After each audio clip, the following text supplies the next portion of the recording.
going over indications for starting CPR on an adult mannequin. When you come across a patient that's unconscious, not moving, you want to approach the patient, shake and shout, shake and shout. You want to give them some good shakes, some good shouts. You want them to hear you, you want them to respond. When they don't respond, we need to get help immediately. So we're going to send out for help. We're going to have somebody call 911, and we're going to have somebody bring back a first aid kit and an AED.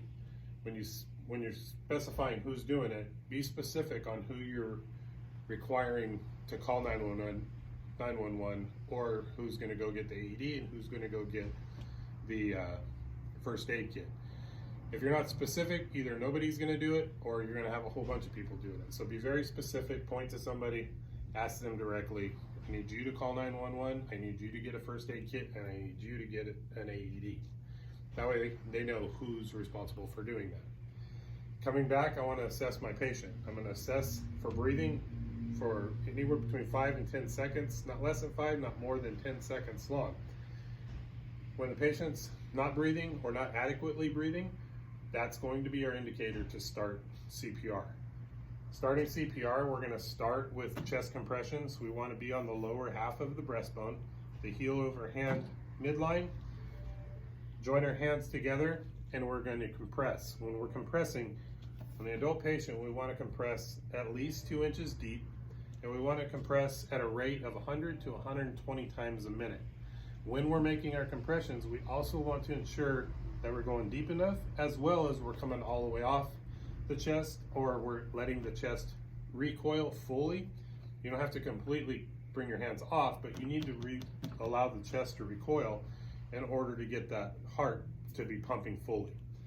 So in a compression, they're going to look something like this. 1, 2, 3, 8. You can hear the little click valve in there indicating that we're going deep enough, and we want to again hit that rate of 100 to 120 beats a minute. We're going to do 30 compressions before we do our 2 ventilations. When we've completed our our set of 30 compressions, we want to give 2 breaths. We want to make sure that we're giving full and adequate breaths to the patient. We have a barrier with a mask. We're going to do a head tilt chin lift.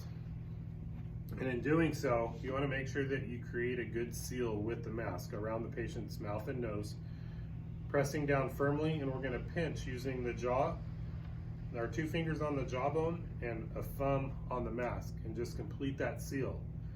We're going to tilt back, and when we deliver a breath, we're going to make sure that we have chest rise.